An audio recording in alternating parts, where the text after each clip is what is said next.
And I want to tell you about the Star Trek line that gobsmacked me last week.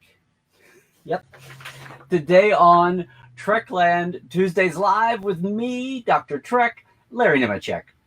Coming at you right from the heart of Trekland through Portal 47 every week at this time on Tuesday to bring you clarity, sanity, and the big picture in all things Star Trek. Hey, I'm glad you're back with us this Tuesday. Happy New Year, the first Tuesday of the year. Oops, I just dated the show. Well, I'm going to do it in a minute anyway, so there you go. Here we are. We've made it to 2021. Glad to see everybody. If you're one of our veterans, of course, I know you're jumping into the chat right now. And if you're new to us here on Tuesdays Live, if you found us through Virtual TrekCon or some other vehicle, welcome, welcome, welcome. Maybe the word of mouth just caught up to you. I'm going to talk a little bit here on my soapbox today, and then we'll take a midway break. We will look at the Parrot Analytics streaming TV ratings for Discovery and the other digital shows this week. And then I will get to the live chat that's all jumping in here, all back scrolling, get everybody in. I promise, I promise. And if you're over on Twitch, hey, just hang on. We don't go back and forth. Again, I'll wait until we get to after the break here in a minute. Okay, I know that's weird for Twitch, but maybe we're going to pioneer a new paradigm. Woo, say that 3 times fast. Anyway, guys, welcome again. Happy New Year. We made it to 2021. Still got a few things to go, a few things to do, but we're going to get there. That's why last week I was so heartened by one random line in last week's Discovery episode. And here's the thing, I've enjoyed some more than others, but increasingly so. I am much less distraught now than I was 3 years ago. Discovery has gotten better and better as they have found themselves. We've talked about this ad infinitum. And to talk about Discovery as this intact, monolithic thing that is not evolving is the same way as to, talk about the original series or Next Generation or Voyager or even Enterprise, much less DS9, as some intact thing. Picard's come closest, followed by Lower Decks. Those are tied, or maybe Lower Decks. As far as the thing that came out of the gate, pretty much the same. And I will say there's more week-to-week up and downness between the episodes of Picard than there are between the Lower Decks first season episodes. I thought Lower Decks was the most finished thing out of the gate that Star Trek's ever given us since the original series. And even the original series matured to a place by second season with Gene Kuhn running it. Then people, they're all the classic shows the first season, but I enjoyed the continuity and the universe of Star Trek more in the second season. All that said, I'm not used to thinking about Secret Hideout era Trek as being gobsmacking to me personally. I know a lot of the concept is to people. Representation and diversity is just wallowing in it, and that's made so many people happy in this day and age. There's also some theme lines and trend lines that people are glad to see in all the current Treks and in the ones to come we haven't even seen yet. Prodigy, Strange New World, Section 31, people are getting excited about too. I'm talking about a moment last week in the episode written by a younger writer, Kenneth Lynn, but as much of a committee effort, especially breaking stories as Star Trek can be, especially in the modern age. There's more people in the writer's room than there are slots in the season. There was a moment last week that I stopped the music.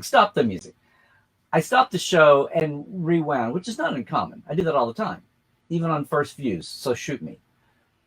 But I could not believe what I heard. I was thrilled. I could not believe what I heard, and I had to go back 2 or 3 times and make a screen cap right then. I don't know how it was for you. I don't know as you watch the modern Discoveries, Picard's, Lower Decks. I don't know if you've had a moment like that where you say, whoa.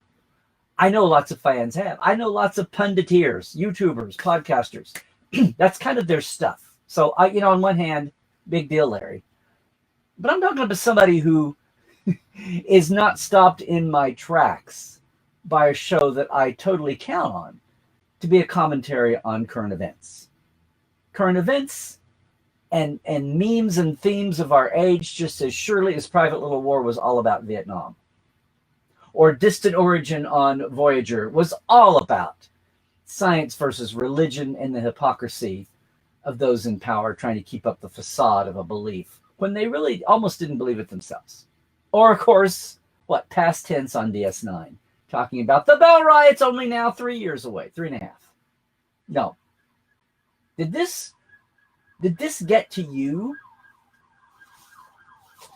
What did I do with it? Where are you? There was a moment between Osira and Admiral Vance in that very scary negotiation that you wondered if it was going to be foolish or Star Trek fiendishly clever. And it turned into the latter. It was well-written scene. The arc of those scenes coming back and forth, and there was an action plot going down with some pathos, but the heart of the show was the two of them. Here's the two leaders of the two sides, really. Sorry, Michael. Hammering out this negotiation. And Osira comes in and turns good on the writers, good on Kenneth Lynn, turns everything upside down because she's not the cardboard cutout, scenery chewing villain that you've kind of been led to believe. She walks in with the title minister. She talks about having to get things past her Congress or whatever. She talks about having to negotiate on her own side, and she shows vulnerability to her people all the way through about what a risk and a gamble she's taking, and she presents her whole side as the Federation, even the surviving Federation, as being humongous technology snobs. It sounds a lot like the Kazon talking about Voyager in the early Voyagers. You're just a technology snob and won't share all your cool stuff with us. And we're the underclass here. No wonder we fight, which normally is a noble cause. And he responds to that argument. And I'm waiting going, where is this going? Are we going to totally upend everything that's been built up here about the Emerald Chain and the fact that it is existing? Orion, as far as we knew, and we've not heard yet what happened to Orion in the time between our last encounter with the Prime timeline, which is 2399, the last episode of Picard. We don't know what happened to Orion between then and the burn. Did they go on to join the Federation the way Kaminar did? Lots of others. They got up to 800? Or was it always a neutral? Because the Andorians are partners in arms with them. Andoria, of course, was a founder. So you've got the dichotomy there. They're existing, and you've caught close examples. You know that the Emerald Chain, this is all the heart of the old Federation core worlds. This is all the original local space. And that's why it's so divisive. And that's why they've lost touch with all the colonies that lay out because of the burn and the ban, the dilithium blow up and everybody being fearful to push work too much. What I'm getting to here is, about the time you thought this was really going to be, just totally blowing up what you expected it to be and taking a hard, incredible turn for Star Trek idioticness, Vance pulls out one last card and says, gets us back to reality. This is exciting. I want to negotiate. I think I can accept everything in her armistice terms. With one exception, she cannot be the leader based on everything in her past, based on all the crimes, actual crimes, now we'd say crimes against humanity, the war crimes, basically, that she has committed. She cannot be the face of this negotiation. It's got to be someone else. And her reaction is, oh, come on. We all do what we have to do to survive. Look at what I'm giving you. Are you really going to turn over peace because of me? And he says, I have to do that exactly because of you. And she says, we're living in the here and now. I'm sorry for it. She didn't say I'm sorry. She says, forget what happened in the past. This is me right here with your little lie detector hologram here, verifying everything, which was happening. Good old Eli. He's the ELH, the emergency lie detector hologram. she's obviously telling the truth. We've established that. But Vance says this goes beyond truth. And here is the line that knocked me out of my chair, not once, not twice, but all 3 times I went back to see it, because it speaks to 2020 America, probably the entire world. It speaks to us, and it speaks to us and where we are in history the last 20, 30, 40 years. You ready for this? Do you remember the moment in this discussion's endgame when Vance said, "The past is the only light with which we can see the future"? In context, she's saying we're in the here and now. Let's look forward, which of course is what we all do. We all look to the future. How many times in Star Trek, in fandom, just said it. It was my line on Jesse Gender's Christmas special. You should go back and find it. There's over 30 podcasters and YouTubes on the tail end, the fun part. But it's in the phrase that I used there, that I inserted and tweaked my own line. Especially in dystopian Trek days, and you're talking about a long arc, people that get disappointed with the darkness at the beginning, you have to remember that the structure now is you're talking about the light at the end of the tunnel. So yes, we're all focused on that. We're all focused right now on the light at the end of the tunnel of this freaking pandemic, and in not doing stupid things that delay that. People who can't sit still, the twitchy people who don't get it, that the more you fight this, the longer it's going to take. Like talking to a 2-year-old. The light, the past, is the only light with which we can see the future. Osira is saying, forget what I did in the past. I'm with you here and now, looking at you. We're dealing with the present. Let's move on. And thank God, finally, someone in culture said, no, the past is the future. Not to be stuck in it, but to, I love this so much, to illuminate it. You cannot build a new house on a false foundation, is what he's saying, only using the metaphor of light. The past is the only light with which we can see the future. I mean, it's a it's another restatement of the old line, be careful what you wish for, Lieutenant. Not that one. And I'm loosely quoting this, it's been misquoted over the centuries, but you know the line. He who forgets the past is doomed to repeat it. The one time in recent history I can ever think that someone went in and took this version to heart is what the German people did after World War II. The only way they were going to be able to live with their neighbors after 2 world wars, and, you know, lots of reasons, lots of causes, but basically being at the heart of both of them, to cut out the cancer of that attitude and reform a society, not so much for their own sanity and survival and future, but for the future of their neighbors and the stability of the world. To where now they're like a reformed smoker. And they are standing up so much against fascism and tyranny and nationalism and all those dangerous trends that can drag down, that can cloak good ideas in a garment of not knowing exactly what's underneath it. We, in our country, in so much the world, we have it's usurping the human goodness. Of course we want to forgive. Mercy is a part of most of our religions. Forgiveness of sins. However you want to cloak it, whatever holy book you want to wrap around it. Forgiveness and mercy is a human strength, a noble human spirit. Much less part of theology here and there. But it can be folly too, if you build a future on a loose foundation of trust. That's what Vance is getting at here. That is such a message for today. Sorry to get a little tiny political. This is social political. I'm so tired of moving on let's just move ahead. Let's not deal with yesterday. But that was yesterday, and yesterday's gone. And no, I'm not going to sing it. I can't, this headlong rush to get on with things.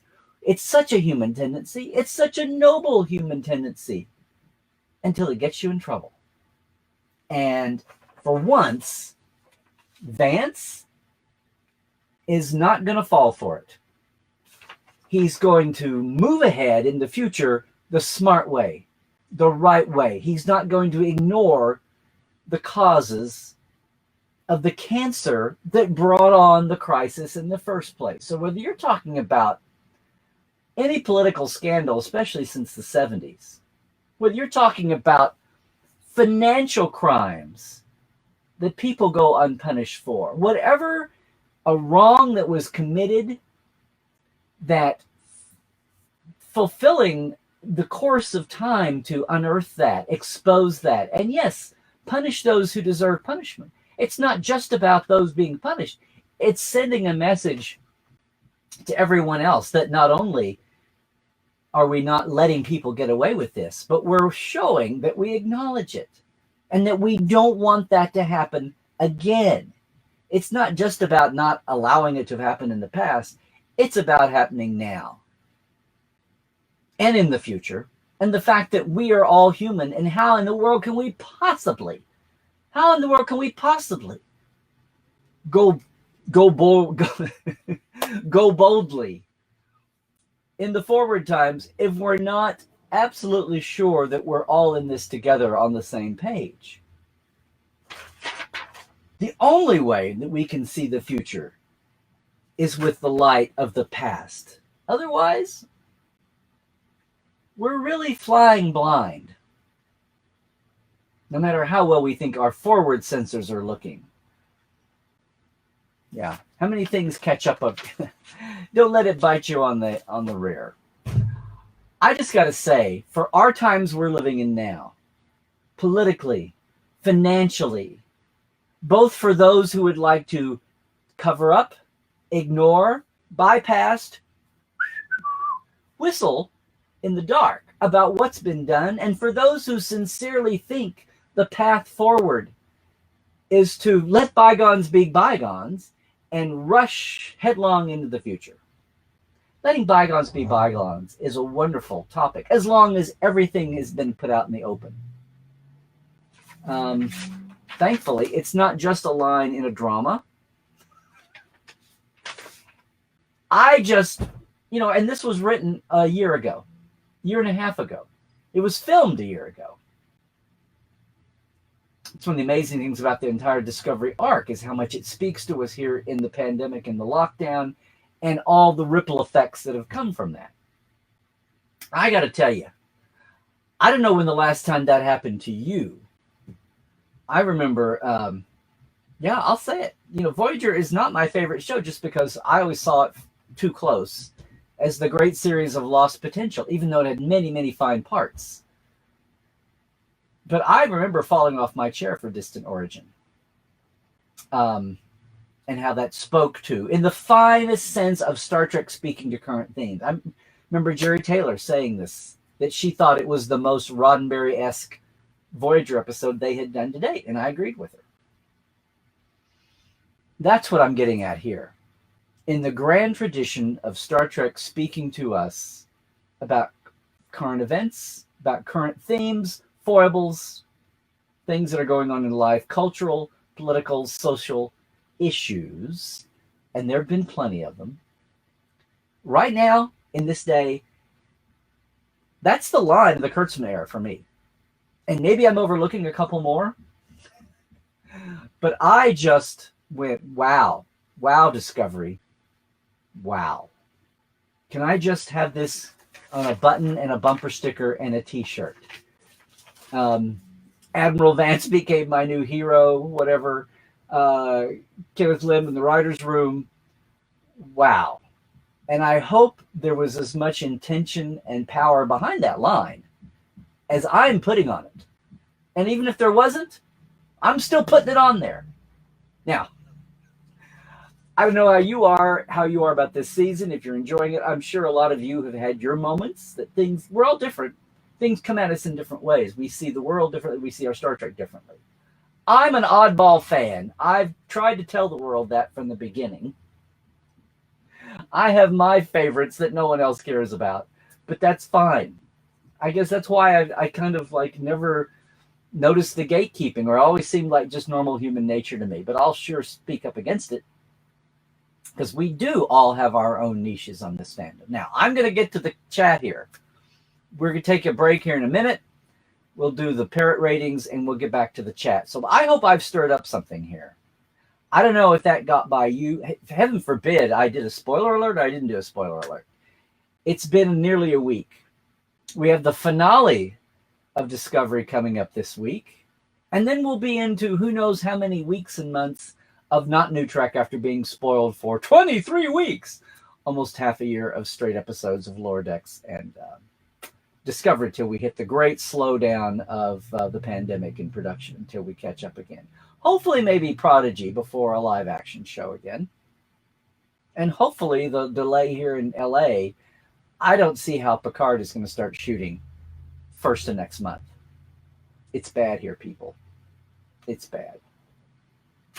You know what? This also, here's the thing. This line, the past is the only light with which we can see the future. I'm thinking about that in terms of our current political leaders, but apply that to every social upheaval lately. Apply that to the Me Too movement. Apply that to Black Lives Matter. Apply that to everything that anybody wants to improve, evolve, fix. Apply that to even in the social movements, the political issues, the economic issues, the legal issues, where people have a basic working majority of agreement. Even within that, there are those who want to move forward only after seeing justice in the past. There are those who want to rush headlong and think that's going to take too long. That will just prove divisive. No, in the end, it will bite you in the ass because it is behind you. Ford pardoning Nixon, and scholars debate this, I know, but after the last 4 years, scholars debate here whether that really did help heal the country or just leave all kinds of old wounds. Academics, historians, and now everyday Jacks and Jills are suddenly familiar with Reconstruction and the Hayes-Tilden disputed election in 1877 and the big compromise that gave the Republican the win as long as Union troops were pulled out of the rebellious southern states that still were not really going to adapt to freed black people. And the little bit of Reconstruction that lasted a few years that showed what a true democracy of equality of citizenship could look like, that some people in the minority could not stand, a piece of history that's been brushed over. Oh yeah, Reconstruction. What was that again in the big picture? It was a very big picture that got snoozed over for far too long. That's a past that we have not illuminated nearly enough. And here we are 150 years later, and it's running our lives today. Be careful that you forget the past. You'll be doomed to repeat it. That's the old version that's well known. It's not just about remembering the past. It's about seeing it in all the light. No shadows. Shine a bright light on that past. And that is the only way, not an option, but the only way to boldly go. Okay. That's the soapbox for this week. I can't wait to see what anybody wants to say to that or anything else you want to bring up in the chat. I will backtrack here in just a second. We'll take a break first, but I just want to remind everybody that, hey, today, if you're interested in the way I come at Star Trek, and okay, a little political here today, but also, guys, you know me. I don't go bonkers over lines. I don't go bonkers over shipping or whatever you want to call freight. I don't go bonkers over that very often. I did this week. Good on everybody associated with this episode and that scene and the crafting of that dialogue and the power, I hope, that was intended behind it. And if you enjoy that, and I don't know if anybody else has commented on that around the pundit sphere here in Trek, But if you enjoy my take on Trek, and yeah, usually we're talking about background and canon and the creatives and all of that, just a reminder that today is the last day, absolute last day for the extension on our Portal 47 in a box. It's the easiest, most affordable way to get the most Portal 47, your mini-con all year long. We've got Portales on here. Just go over to Nemecek.com or portal47.net. Click on the special button, the Portal 47 gift in a box. Today is the absolute last extended day out of the gift season. It was set up as a gift to anybody, including yourself. And today's the last day. I also want to give a shout out, as always, to all of our Patreons. We just added, yes, they're here. We just added some new Patreons. So yay, in the TTL Club is now Blaze K, Lawrence Todd, Blake Arledge, and Robin Wilson, and Anne-Marie Siegel, and Justin Porteous. Thank you guys. And our live wires especially. Here's their shout out: Rusty Harrell, Jared Cooper, Eli Irvin, Halbert Gunn Johnson, Jalen Bullock, Gary Holland, and Robert McLean. They get a shout out on their level and access to the first years of behind the scenes interviews from Portal 47 that a lot of the members haven't seen in ages. If you wonder what I'm talking about, Patreon, of course, is the way that people have to support the creatives in all their different endeavors, whatever it is. Mine is very simple. It's just a $5 and a $10 every month. We just had the new round at the end of the month here. I just want to thank you guys. I want to thank everybody for all the support, the growing support here that's allowed us to, bit by bit, on top of everything else, expand this platform, multi-stream it, yes, even to Twitch. I also want to thank everybody who's a Trekophile. We've got a new episode up, part 2 of our Stamp Saga with Bill Kraft is up this week. You can go find all of the shows, of course. We've got 6, starting our 6th season. The Trek Files on Facebook is where the paper is, also the podcast, but you can get everything at podcast.roddenberry.com. It's the Trek Files on Twitter, hashtag.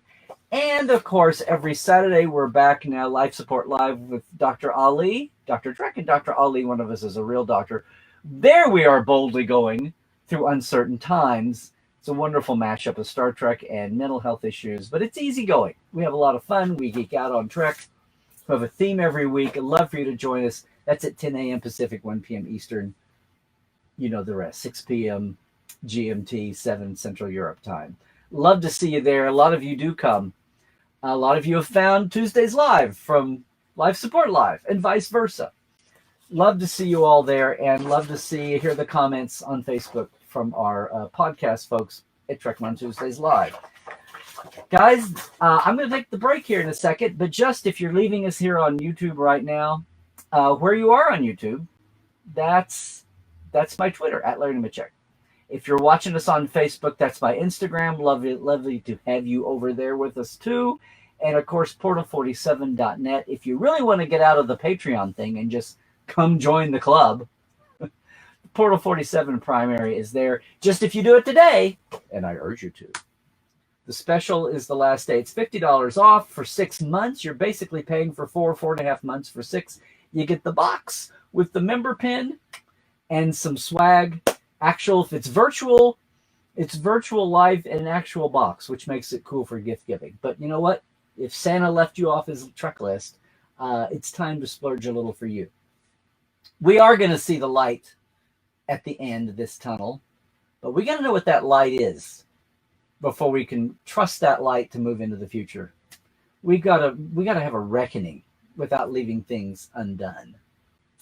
Osira cannot be the face of any grand bargain. We'll see what this week's finale brings on that. We'll see what happens, in current events today, much less this week. And coming down the pike. If you're watching this weeks later, we'll know. But that's a good moniker to go by anytime. Guys, I am so glad you're here with us today. Thank you so much for your support. I hope everybody is hanging in there with wherever you are, whatever you're dealing with. We all have Trek as an asset, as a resource. And that's why I say with so much confidence and urging for everybody as we start this crazy new year, hopefully a little brighter and hopefully not ignoring what we've just been through. Guys, please Stay healthy. Stay woke. Check your sources. And yeah, truck well, everybody. Like and subscribe.